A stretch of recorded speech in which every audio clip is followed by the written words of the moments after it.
ವಿದ್ಯಾರ್ಥಿನಿ ಪ್ರಬುದ್ಧ ಅನುಮಾನಾಸ್ಪದ ಸಾವು ಕೇಸ್. ಪ್ರಬುದ್ಧ ಮೊಬೈಲ್ನ ಸೀಸ್ ಮಾಡಿದ್ದಾರೆ ಪೊಲೀಸ್ ಅಧಿಕಾರಿಗಳು. ಆತ್ಮಹತ್ಯೆಯೋ ಕೊಲೆಯೋ ಅನ್ನೋ ಶಂಕೆಯಲ್ಲಿ ತನಿಖೆಯನ್ನ ಆರಂಭಿಸಿದ್ದಾರೆ. ವಿದ್ಯಾರ್ಥಿನಿ ಪ್ರಬುದ್ಧ ಅನುಮಾನಾಸ್ಪದ ಸಾವು ಕೇಸ್. ಪ್ರಬುದ್ಧ ಮೊಬೈಲನ್ನು ಸೀಸ್ ಮಾಡಿದ್ದಾರೆ ಪೊಲೀಸರು. ಇದು ಆತ್ಮಹತ್ಯೆನೋ ಕೊಲೆನೋ ಅನ್ನೋ ಶಂಕೆಯಲ್ಲಿ ಈಗ ತನಿಖೆಯನ್ನು ಆರಂಭಿಸಿದ್ದಾರೆ ಪೊಲೀಸರು. 2-3 ದಿನಗಳಲ್ಲಿ ಮರಣೋತ್ತರ ಪರೀಕ್ಷೆಯ ವರದಿ ಕೂಡ ಪೊಲೀಸರ ಕೈ ಸೇರುತ್ತೆ, ಅರ್ಥಾತ್ ಬರುತ್ತೆ 2-3 ದಿನದಲ್ಲಿ. ಅದಕ್ಕೂ ಮುನ್ನ ಮೌಖಿಕ ಮಾಹಿತಿ ಪಡೆದಿದ್ದಾರೆ ಪೊಲೀಸರು.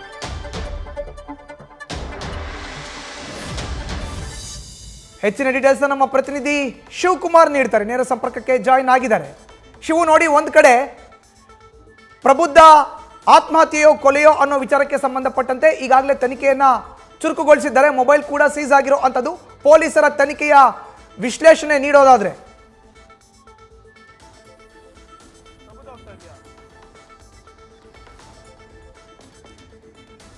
ಇನ್ನು ವಿದ್ಯಾರ್ಥಿನಿ ಪ್ರಬುದ್ಧ ಅವರ ಸಾವಿಗೆ ಸಂಬಂಧಪಟ್ಟಂತೆ ಪೊಲೀಸರು ತನಿಖೆಯನ್ನು ಚುರುಕುಗೊಳಿಸಿದ್ದಾರೆ. ಪ್ರಬುದ್ಧ ಮೊಬೈಲ್ನ ಸೀಸ್ ಮಾಡಿದ್ದಾರೆ. ಎಲ್ಲ ಆಯಾಮಗಳಲ್ಲೂ ಕೂಡ ತನಿಖೆಯನ್ನು ಚುರುಕುಗೊಳಿಸಿದ್ದಾರೆ. 2-3 ದಿನಗಳಲ್ಲಿ ಮರಣೋತ್ತರ ಪರೀಕ್ಷೆಯ ವರದಿ ಕೂಡ ಪೊಲೀಸರ ಕೈ ಸೇರುತ್ತೆ.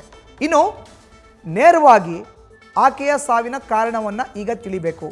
ಪ್ರಬುದ್ಧ ತಾಯಿ ಹೇಳ್ತಾರೆ ಇದು ಆತ್ಮಹತ್ಯೆ ಅಲ್ಲ, ಖಂಡಿತವಾಗ್ಲೂ ಕೊಲೆ ಅಂತ. ಆದರೆ ಪೊಲೀಸರು ಈಗ ಎಲ್ಲ ಆಯಾಮಗಳಲ್ಲೂ ತನಿಖೆಯನ್ನು ಆರಂಭಿಸಿದ್ದಾರೆ. ಹೀಗಾಗಿ 2-3 ದಿನಗಳಲ್ಲಿ ಸಿಗೋ ಅಂಥ ಮರಣೋತ್ತರ ಪರೀಕ್ಷೆಯ ವರದಿ. ಇತ್ತ ನೇರವಾಗಿ ಇನ್ನೊಂದು ಕಡೆ ಆಕೆಯ ಮೊಬೈಲ್ನ ಕೂಡ ಸೀಸ್ ಮಾಡಿದ್ದಾರೆ. ಹೆಚ್ಚಿನ ಮಾಹಿತಿ ನೀಡ್ತಾರೆ ನಮ್ಮ ಪ್ರತಿನಿಧಿ ಶಿವಕುಮಾರ್, ನೇರ ಸಂಪರ್ಕಕ್ಕೆ ಜಾಯ್ನ್ ಆಗಿದ್ದಾರೆ. ಶಿವು, ವಿದ್ಯಾರ್ಥಿನಿ ಪ್ರಬುದ್ಧ ಕೊಲೆ ಕೇಸ್ಗೆ ಸಂಬಂಧಪಟ್ಟಂತೆ ಪೊಲೀಸರು ತನಿಖೆಯನ್ನು ಚುರುಕುಗೊಳಿಸಿದ್ದಾರೆ. ಹೇಗೆ ನಡೀತಾ ಇದೆ ತನಿಖೆ? ಮರಣೋತ್ತರ ಪರೀಕ್ಷೆ ಯಾವಾಗ ಪೊಲೀಸರ ಕೈ ಸೇರಬಹುದು ಶಿವು? ಮಧುಸೂದನ್, ವಿದ್ಯಾರ್ಥಿನಿ ಪ್ರಬುದ್ಧ ಅನುಮಾನಾಸ್ಪದ ಸಾವು ಪ್ರಕರಣಕ್ಕೆ ಸಂಬಂಧಪಟ್ಟಂತೆ 2 ದಿನಗಳ ಒಳಗಾಗಿ ಆಕೆಯ ಮರಣೋತ್ತರ ಪರೀಕ್ಷೆಯ ವರದಿ ಸುಬ್ರಹ್ಮಣ್ಯಪುರ ಪೊಲೀಸರ ಕೈ ಸೇರುತ್ತೆ. ಸದ್ಯ ಸುಬ್ರಹ್ಮಣ್ಯಪುರ ಪೊಲೀಸರು ನಿನ್ನೆಯೇ ಪ್ರಬುದ್ಧಳ ಮೊಬೈಲ್ ಅನ್ನ ಸೀಸ್ ಮಾಡಿ ಅದನ್ನ ತಪಾಸಣೆ ಮಾಡುವಂತ ಕೆಲಸವನ್ನು ಮಾಡ್ತಿದ್ದಾರೆ. ಪ್ರಮುಖವಾಗಿ ಘಟನೆ ನಡೆದಂತ ದಿನ ಪ್ರಬುದ್ಧಳಿಗೆ ಬಂದಿರುವಂತಹ ಕರೆಗಳು, ಜೊತೆಗೆ ಪ್ರಬುದ್ಧ ಮೊಬೈಲ್ ನಿಂದ ಹೋಗಿರುವಂತಹ ಕರೆಗಳ ತಪಾಸಣೆಯನ್ನು ಮಾಡ್ತಿದ್ದಾರೆ. ಆಕೆ ನಿನ್ನೆ 1:30 ಸುಮಾರಿಗೆ ಕಾಲೇಜನ್ನ ಮುಗಿಸಿಕೊಂಡು ಮನೆಗೆ ಬಂದಂತವಳು 3:30 ಸುಮಾರಿಗೆ ಶವವಾಗಿ ಪತ್ತೆ ಆಗ್ತಾಳೆ. ತಮ್ಮ ಮನೆಗೆ ಬಂದು ನೋಡಿದಂತ ಸಂದರ್ಭದಲ್ಲಿ ಪ್ರಬುದ್ಧ ಬಾತ್ರೂಮ್ ನಲ್ಲಿ ಕುತ್ತಿಗೆ ಹಾಗೂ ಕೈ ಕುಯ್ಕೊಂಡಂತ ಸ್ಥಿತಿಯಲ್ಲಿ ಆಕೆ ಪತ್ತೆ ಆಗಿರುವಂತದ್ದು. ಸದ್ಯ ಮೇಲ್ನೋಟಕ್ಕೆ ನಿನ್ನೆ ಆಕೆಯ ಮರಣೋತ್ತರ ಪರೀಕ್ಷೆಯನ್ನ ಮಾಡಿದಂತ ವೈದ್ಯರಿಂದ ಒಪಿನಿಯನ್ ಪಡ್ಕೊಳ್ಳುವಂತ ಕೆಲಸವನ್ನ ಸುಬ್ರಹ್ಮಣ್ಯಪುರ ಪೊಲೀಸರು ಮಾಡಿರುವಂತದ್ದು.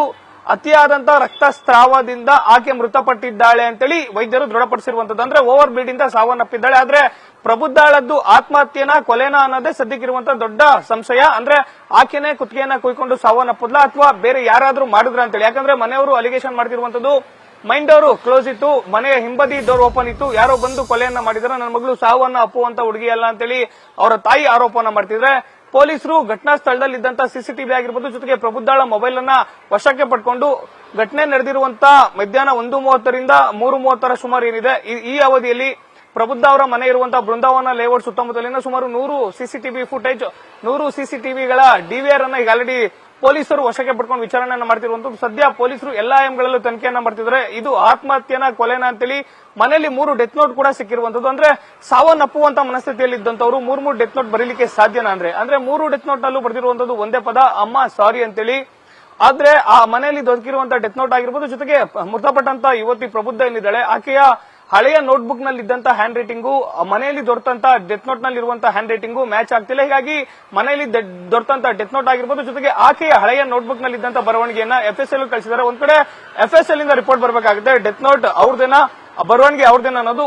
ಮತ್ತೊಂದ್ ಕಡೆ PM ರಿಪೋರ್ಟ್ಗಾಗಿ ಪೊಲೀಸರು ಕಾಯ್ತಿರುವಂತದ್ದು. ಮಧುಸೂದನ್, ನ್ಯೂಸ್ ಫಸ್ಟ್ ನಿರ್ಭೀತಿಯಿಂದ ನಿಮ್ಮ ಪರವಾಗಿ.